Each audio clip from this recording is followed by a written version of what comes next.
Goeiemôre gemeente. Baie welkom almal vanoggend hier. Soos 'n blom na die son draai, soos riviere na die see loop, soos 'n boom na die hemel opreik, so skape agter hulle herder aanloop, so rig ons harte op die Here. Rig julle harte op die opgestane Here. Gemeente, genade, barmhartigheid en vrede vir julle van God ons Vader, van ons Here Jesus Christus, deur die werking van die Heilige Gees. Amen. Vanoggend, soos reeds, ek het nou die agter vir almal gesê, ons gaan vanoggend na 'n teks kyk wat ek nog nie voorheen gepreek het nie. Soos altyd lekker om 'n teks te vat wat vir jou vars en nuut is. En ons gaan vandag nou kyk oor uit Lukas 5 gaan ons lees, en dit gaan dan oor om te doen wat Jesus sê, om gehoorsaam te wees. Ons gaan 'n bietjie rondom dit praat vandag, en dan weet ek, as kinders, is ons altyd maar, jy weet, as dit by gehoorsaamheid kom, sukkel ons soms om dit te doen. Ek dink ons almal, toe ons kinders was ons dalk maar 'n bietjie stouterig gewees, en ons sukkel soms om reëls ook te volg. Ek wil vanoggend lees as wet, wat iets kom sê van die sondige wêreld, en dat ons nie daaraan gelyk moet word nie, wat dit neerkom ook op gehoorsaamheid. So kom ek lees vir julle Romeine 12 vers 1 tot 2. En nou doen ek 'n beroep op julle broers, op grond van die groot ontferming van God, gee julle self aan God as lewende en heilige offers, wat vir hom aanneemlik is. Dit is die wesenlike van die godsdiens wat julle moet beoefen. Julle moenie aan hierdie sondige wêreld gelyk word nie, maar laat God julle verander deur julle denke te vernuwe. Dan sal julle ook kan onderskei wat die wil van God is, wat vir hom goed en aanneemlik en volmaak is. Net tot sover. So in die teks kom dit daarop neer dat as kinders van die Here moet ons nie aan die sondige wêreld gelyk word. En ons almal weet, dis nie altyd maklik nie. Maar dan die antwoord in die eerste vers, gee julle self aan God as lewende en heilige offers, wat vir hom aanneemlik is. En dan sê dit, maar laat God julle verander deur julle denke te vernuwe. So, om anders te leef as die sondige wêreld is nie maklik nie. Ek dink almal van ons weet dit baie goed. Hoe gaan ons dit regkry? Deur ons lewens vir die Here te gee en om toe te laat dat hy ons denke vernuwe. Want as ons nie dink, gaan ons nie leef. Baie keer is dit juist die probleem, ons dink nog soos ek altyd gedink het, en dan verstaan ek nie hoekom ek nie reg leef. Maar vanoggend, om jou hart vir die Here te gee, om jou lewe te gee, en om hom toe te laat, om deur die Gees jou denke te vernuwe. So gaan vra dat jy sal stil word so 'n bietjie, dink 'n bietjie daarna, en praat vanoggend met die Here. Jy weet nou die week of 2 wat verby is, het ek gesukkel om reg te leef? Het ek ingeval by die wêreld? En vra die Gees om te werk in jou, dat jy regtig sal leef soos wat die Here van ons vra. So kom ons raak so stil vir so 'n half minuut.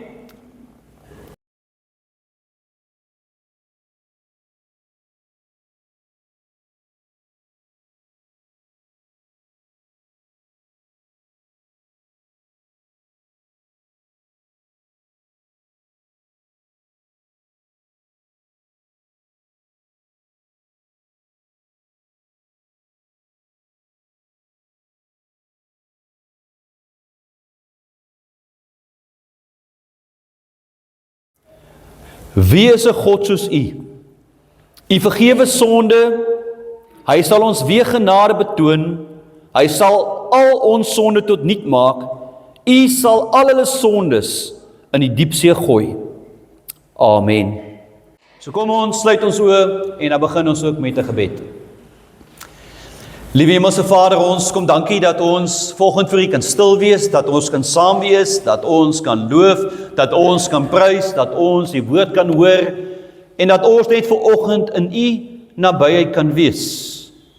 Here, ons dankie dat ons die voorreg het om dit vrylik te kan doen. En liewe Here, ons kom bid vandag waar ons uit die woord gaan lees, Here, dat die Gees asseblief in ons harte sal werk, dat elkeen van ons vandag ook sal hoor wat U vir ons wil sê, en Here, dat ons ook sal doen wat U van ons vra. Ons bid dit, Here, in U naam alleen. Amen. Die een is een wat ek so 9 jaar terug gebruik het, so ek het gedink, dis een van die mooistes wat ek by visvang kan kry, is van die visserman. Hy vang vis hier van die kant af en sy aas is op. En op daai oomblik sien hy, daar's 'n slang wat 'n padda aan sy bek het wat verbykom. En hy gryp die slang, vat die padda vir aas en hy voel sleg en hy vat toe maar 'n bottel whisky en hy gooi net so 'n bietjie whisky in die slang se keel af en hy los die slang. En hy sit die padda aan en vang verder. Maar na so 'n tydjie voel hy hier's 'n ruk aan sy been en sy pyp. Toe is die slang terug met 2 paddas in sy bek. So, ons praat 'n bietjie oor visvang vanoggend. Nou, wie van die ouens, wie's vissermanne in die kerk? Laat ons sien. Wie vang vis? Daar's hy. So, jy moet 'n bietjie vir hulle leer, want ek dink jy gaan dalk 'n bietjie meer weet as hulle. Wie vang nog vis? Driesie, die visserman. Ons noem vir Doopie Driesie, want hy vang altyd vis. Ek dink elke 3 maande is hy vir 2 maande weg, amper so iets, né? So, hy's nou al 'n ervare visserman, moet ek sê. So, almal van julle wat vis vang, kan weet, dis meestal lekker om vis te vang, né? Ek weet nou nie van die, ek het langs die Vaalrivier in die Noord-Kaap, in die winter, dit was lekker, maar as ek nou dink, was dit seker maar meer stupid as lekker, maar ons het altyd baie lekker vis gevang. Ek onthou, as kind saam met my pa in die see, so jammer my ma's nie, maar dan onthou ek net, my pa was permanent kwaad vir ons, jy weet, want elke gooi is 'n kraaienies. So, julle wat saam met julle kinders visvang sal weet, maar met 'n seekatrol is nou nie, jy weet, 'n koffiemeelie, hy's 'n bietjie moeiliker. Onthou ek elke gooi is 'n kraaienies en dat die ou amper die hele tyd net met ons beklei. So ek dink ons het die vrede van visvang vir hom weggevat. En ek onthou ook as kind het ons self langs die rivier tent gaan opslaan en gekamp. In daai tyd, dan vang ons sommer kurpertjies en jy braai kurpertjies, was baie lekker geweest daai tyd om te doen. So baie mooi herinneringe ook saam met my oom Worsie. Onthou ek, hy het ons altyd dam toe gevat en mooie herinneringe wat ons het, en my ander oom Michiel wat ons ook gevat het, nou om te gaan visvang. So ek het baie goeie herinneringe aan visvang. So is iets wat baie lekker is. Nou, die 2 mans, ek hoop nie dis waar nie, maar net om die punt te maak, die 2 mans vang die oggendvis, hulle sit op die bootjie op die water en hulle vang niks. En hier nou sê vir die ander, jong, hy voel nou skuldig. Hy kon liewers vanoggend kerk toe gegaan het, want hulle vang nou anyway niks vis.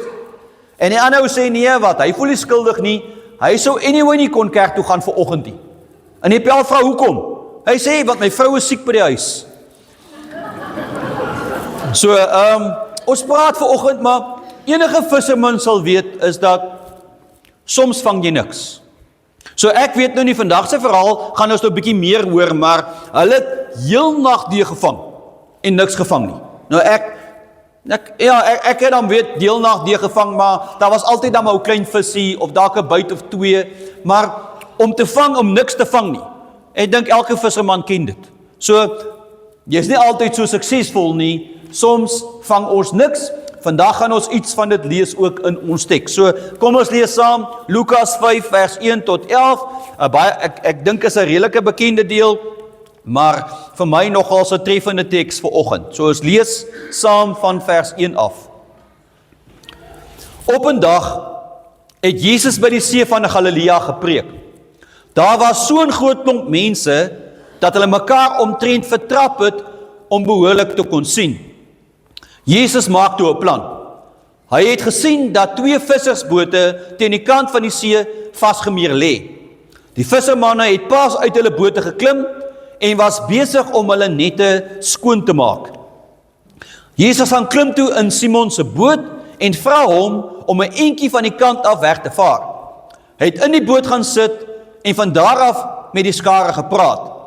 Later toe Jesus klaar gepraat het, sê hy vir Simon: "Vat die boot dieper in die see in en gooi dan weer julle visnette in." Simon antwoord toe: "Ons het die hele nag op die see deurgebring en ons het net mooi niks gevang nie. Maar omdat u so sê, sal ek my visnette weer 'n keer laat sak." So gesê, so gedaan. Skaars het Simon sy nette ingegooi, of hulle was propvol vis. Daar was so baie vis, dat die nette wou skeer. Kom help ons, maak gou, het hy vir sy vriende in 'n ander boot daar naby hulle geskree.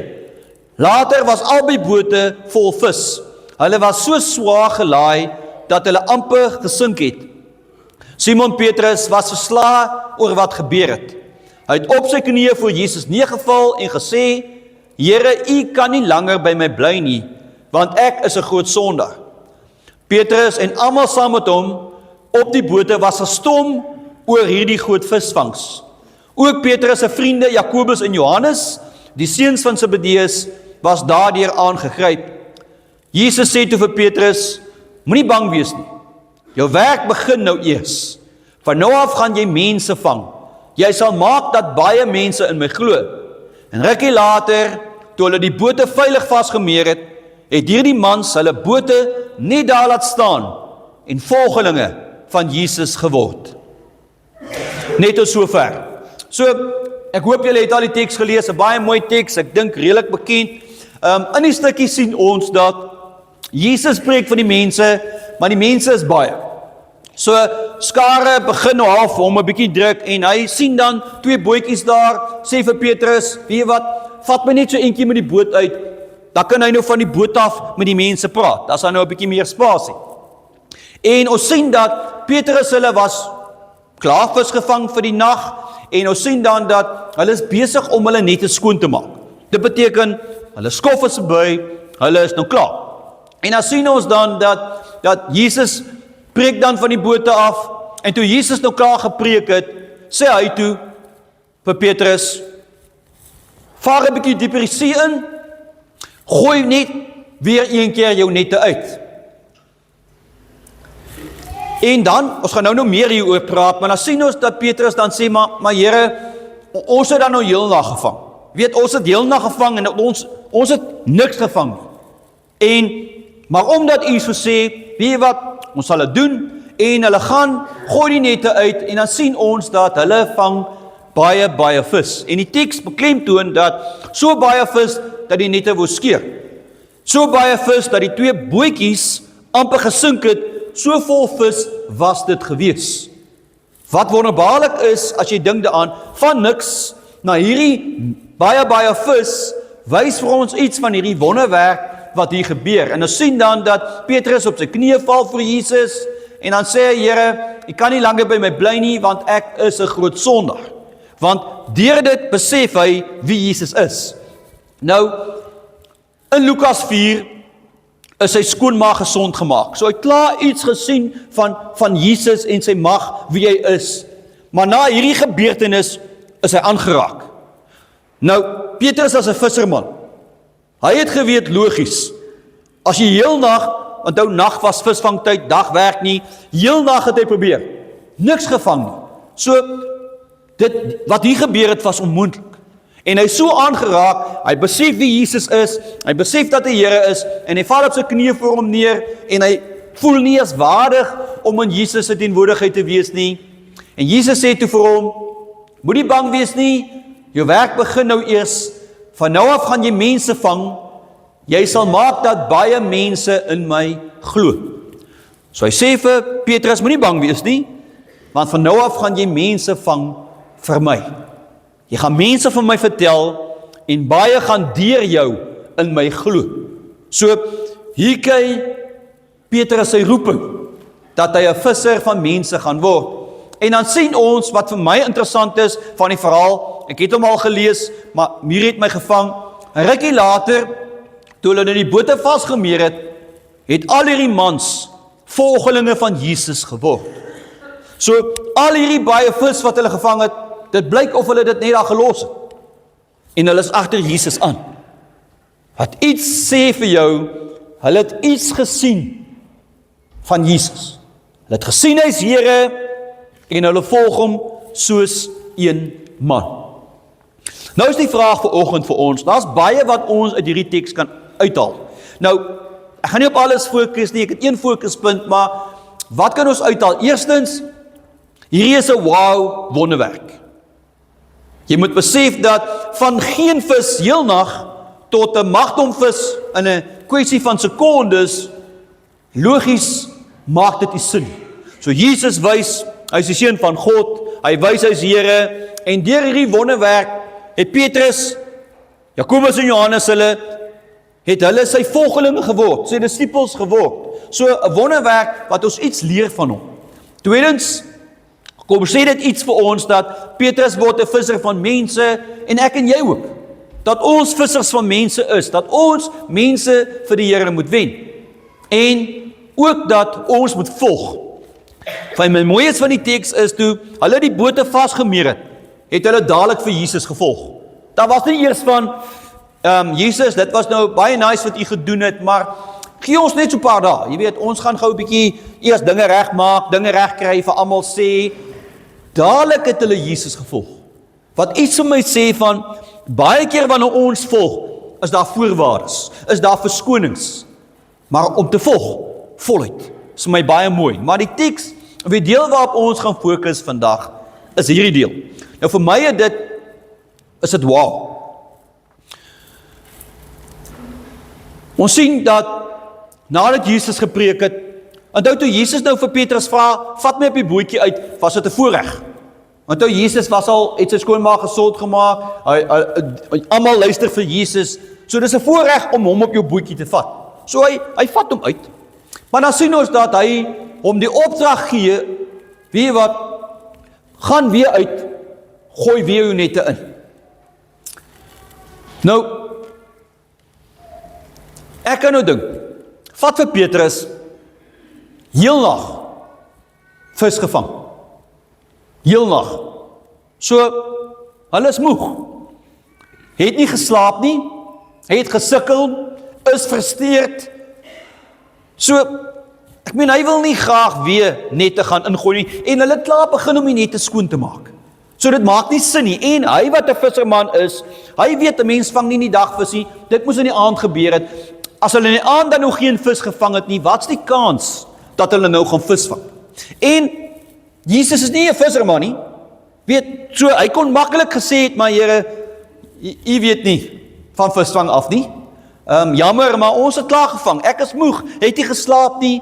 Ek is baptized. Ek sien nie kans nie. En hy sê dan vir Jesus, maar ons het heel nag gevang. Maar dadelik sê hy ook, maar omdat u so sê, sal ek my visnette weer 'n keer laat sak. Nou hier's waar 'n mooi ding van hierdie teks uitkom. So as hy na sy gevoelens moes luister, het hy gesê, nee dankie. Ek het nou klaar probeer. Ons het heel nag probeer, ons het hard probeer, ons is moeg, ons is swak, ons wil gaan slaap, ons het klaar visnette skoon gemaak, ons sien die kans nie, ons is jammer. Maar hy sê, maar omdat u so sê, doen ons dit. So hierdie sinnetjie wat iets sê van sy vertroue in Jesus. Hy glo in Jesus. Hy sal doen wat Jesus sê, al sê sy logika vir hom, no way. Al sê sy gevoelens vir hom, ek is nie nou lus nie, ek is moeg, ek gaan nie. Hy doen wat Jesus sê. En hierdie is vir my treffend. Dit sê iets van glo, dit sê iets van vertroue, en dit sê iets van gehoorsaamheid. Here, ek doen wat u sê, al voel ek nie nou lus om dit te doen nie, maar ek doen dit, want u vra dit. En dis vir my treffend van hierdie teks. En ek dink iets wat ons vandag kan leer. Want ons doen baie wat ons doen uit gevoel uit. Uit gevoelens uit. Jy weet, as ek voel om reg te leef, dan doen ek dit. As ek voel om vriendelik te wees, dan is ek vriendelik. As ek lus voel om mense te help, dan sal ek dit doen. Maar wanneer ek moeg is, wanneer ek grumpy is, dan los julle my uit. Dan doen ek niks nie, want ek voel nie lus om dit te doen nie. Hoe baie keer doen ons goed, omdat ons voel, ek voel nou reg, dan doen ek dit. Jy weet die dae wat jy nou opstaan, jy weet aan die verkeerde kant van die bed, of jou vrou maak jou kwaad. Ek weet die mans maak altyd die vrouens kwaad, so dis 'n permanente ding. So dan staan jy op en jy is nie regtig lus vir die dag nie, en dis moeilik om vriendelik te wees. Dis moeilik om om mense by te staan, om mense te help, om vir mense te smaal, om mense te groet. Hoeveel keer doen ons goed nie, want ons voel nie lus vir dit nie. Ons sien nie kans vir dit nie, want dis nie my dag nie. En wat vir my opval van hierdie teks, want ek het gedink, vat byvoorbeeld kerk toe gaan. Hoeveel mense gaan vir my sê, maar weet jy wat, ek gaan nie kerk nie, want ek is nie vandag lus vir dit nie. Ek het nie gevoel, dis die ding om te doen vandag. Ons doen soveel goed uit, gevoel uit. Ek moet so voel, en dan doen ek. Maar wat hierdie teks vir ons kom leer, dit gaan nie oor hoe ons voel nie. Dit gaan om te doen wat die Here vir ons sê. As ek en jy weet wat hy sê, dan doen ons dit, want ons glo in hom, ons vertrou in hom, ons is gehoorsaam aan hom. En vir my het dit iets gesê van, en ek besef dat ek skuldig is. Want ek doen baie keer goed uit my gevoel uit. Weet, as ek nou vriendelik voel, dan is ek vriendelik. Maar as ek nie vriendelik voel, is ek nie vriendelik. En Jesus sê vir ons maar, jy moet jou naaste lief hê, jy moet omgee. Dis 'n opdrag. So ek moet kies om gehoorsaam te wees. Ek moet kies om te doen wat die Here vra. Dit moet nie gaan oor hoe ek voel nie. Dit gaan oor om gehoorsaam te wees. Hoeveel keer is ons ongehoorsaam? Wat ons weet wat om te doen, maar ek sien lus om dit te doen nie. Ek voel nie so nie. En daarom doen ek dit nie. Maar iets by Petrus leer van, as Jesus dit vra, dan doen ek dit.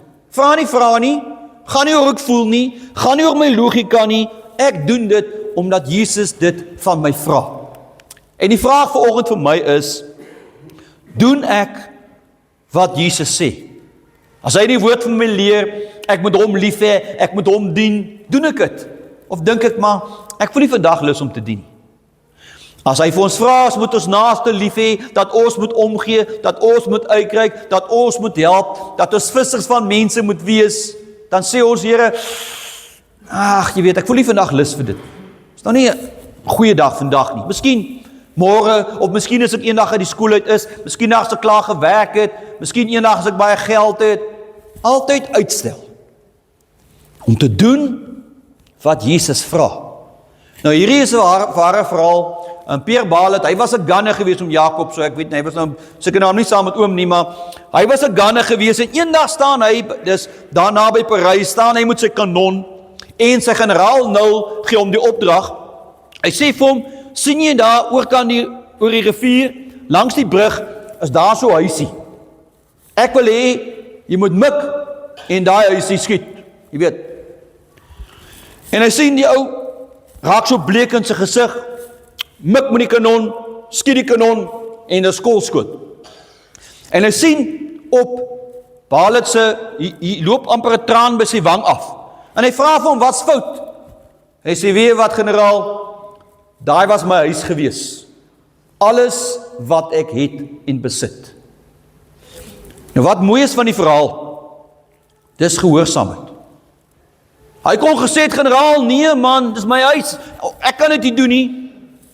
Hy luister en hy doen. Gaan nie oor gevoel nie. As dit by ons geloof kom, om te doen wat die Here van ons vra. Alle tye. Ook my afdae, ook my slegte dae, ook wanneer ek nie voel om dit te doen nie, om dit wel te doen. Om gehoorsaam te wees aan die Here. Nou Rowland Bingham, hy vertel die verhaal, hy was by Sudan se binnelandse sending. Hy was die stigter, baie groot rol gewees, gespeel daarso. Hy vertel die verhaal dat hy eendag by 'n Skotse vroutjie was, 'n onderhoud met haar gehad, en sy het so toegepraat, okay, ekskuus man, my kinders lag vir my as ek verkeerd praat. Hy het 'n onderhoud met haar gehad, en hy het met haar gepraat, en in die gesprek kom hy agter dat sy hart het vir Sudan, vir die mense, daar's baie mense, groot skares, wat bekering nodig het, wat die evangelie nodig het, en die vrou het hom oortuig, hulle moet sending daar doen, en dis hoekom hy soveel tyd ingesit het in sending in Sudan. Maar die vrou sê toe, haar seun, gaan ook Sudan toe om te werk, as 'n sendeling. En 'n tyd later, nie lank nie, is die vrou se seun oorlede in Sudan. En hy sê, hy het teruggekom en hy die besittings van die seun, wat die bietjie wat daar was, het hy toe vir die ma kom gee. En hy sê, sy het met die hand uitgesteek om gegroet, hulle het in stilte gestaan, en sy sê toe hierdie woorde. Sy sê, ek sal liewers dat my seun Sudan toe gaan en alleen sterf, as by die huis bly en ongehoorsaam wees aan God. En dit was nogals waar, dis 'n ware verhaal. Want die ma sê, liewers dat my seun gaan en sterf gehoorsaam aan die Here, as by die huis bly en ongehoorsaam aan die Here wees. Iets van om te luister en gehoorsaam te wees. Vanoggend om af te sluit, ons kan baie dinge uit hierdie teks uithaal. Geloof vra dat ons sal doen wat die Here vra. Dit vra nie hoe jy voel nie, vra nie of dit 'n goeie dag of 'n slegte dag is nie, vra nie vir jou wat het daai mense in jou gedoen, hoekom is jy lelik en mislik met hulle nie. Die Here vra en ons moet doen. Petrus leer iets vir ons van, al sê my kop iets anders, al sê my gevoelens iets anders, al is ek moeg, al is ek uitgeput, ek sal doen wat Jesus vra. Mag ek en jy vandag dieselfde doen.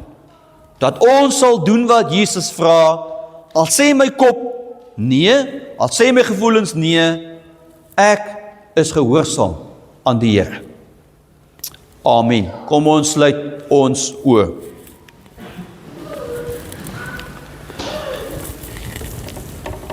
Liewe Hemelse Vader, ons kom dankie dat ons vanoggend die boodskap by U kan ontvang.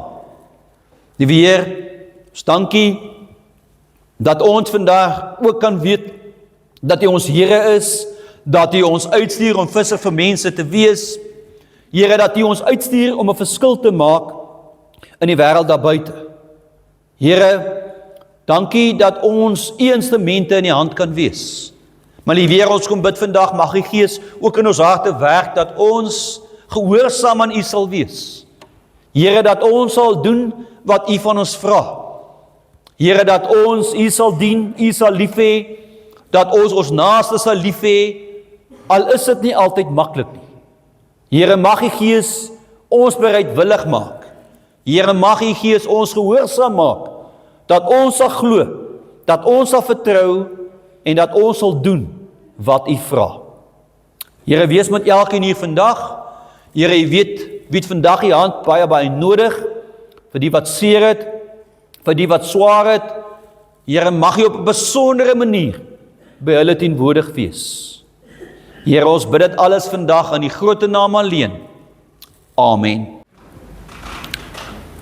Die Here sal julle seën en julle bewaar. Die Here sal sy aangesig oor julle laat skyn en julle genadig wees.